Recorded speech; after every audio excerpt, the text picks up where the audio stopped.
A comienzos de los 90, Chile vivía un proceso político de cambios y en Codelco estallaba un caso judicial sin precedentes.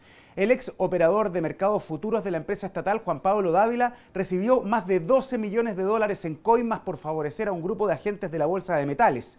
Estos dineros ilícitos fueron recibidos entre los años 1991 y 1995, dando origen a lo que se conoció como el caso Dávila. Tras la vuelta a la democracia en Chile se vivió uno de los fraudes al fisco más grandes de la historia. La Corporación Nacional del Cobre, Codelco, sufrió más de 217 millones de dólares en pérdidas por operaciones a futuro que beneficiaron a un grupo de agentes de la Bolsa de Metales de Londres. La plana mayor de la estatal se dio cuenta que existían operaciones que no coincidían en los montos. Así estalló el denominado caso Dávila por Juan Pablo Dávila, único funcionario procesado por este ilícito.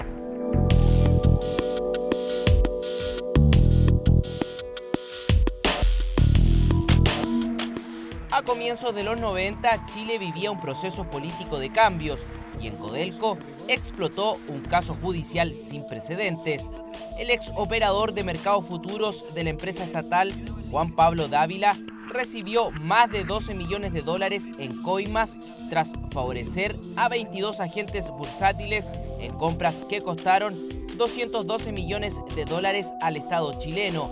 El 26 de enero de 1993, el presidente ejecutivo de Codelco, Alejandro Noemí, dio a conocer las nefastas cifras a raíz de estas operaciones en los mercados a futuro. Al establecer estos contratos, Dávila fijó un valor que era muy inferior al esperado del cobre a la época en la cual se señalaban y se pactaban estas operaciones a futuro. Y en segundo lugar, muchas de estas operaciones, por no decir la gran mayoría, se concretaron fuera de aquellos límites de volúmenes y precios que establecía Codelco para este tipo de contratos. El 19 de marzo de 1994, Juan Pablo Dávila fue declarado reo por fraude al fisco. Ese mismo año comenzó la investigación del ministro en visita José Benquis, quien cuando asumió como titular en la Corte Suprema dejó en manos de Raimundo Díaz.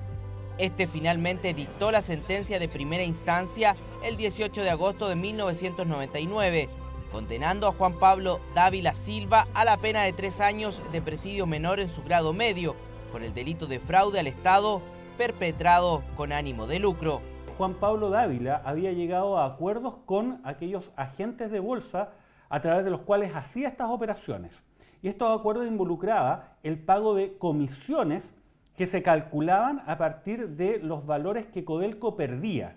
Y parte de estas comisiones terminaron en cuentas que tenía el propio Dávila en paraísos fiscales tales como las Islas Gran Caimán.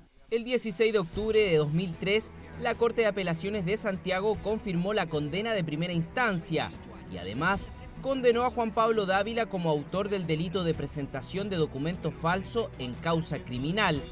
Además, a Jimena Pradenas y Carmen Gloria Partarriu, también funcionarias de Codelco, como encubridoras del delito de negociación incompatible. Lo único que rechazó el Tribunal de Alzada fue que los dineros recibidos por Dávila significaran un delito tributario, ya que no tributaban en la época. La Corte de Apelaciones falló en esa línea, señalando que no podía ser condenado Dávila por un ilícito tributario en virtud que estos eran dineros ilícitos. La Corte Suprema revoca, pero señala que revoca solo porque no se ha acreditado en el expediente principal que los dineros eran ilícitos, cuestión que fue posterior. Es decir, también ahí se produjo un desfase en el tiempo. El abogado Cristian Espejo, defensor de Juan Pablo Dávila, presentó un recurso de casación ante la Corte Suprema. El máximo tribunal rechazó el recurso y confirmó la sentencia.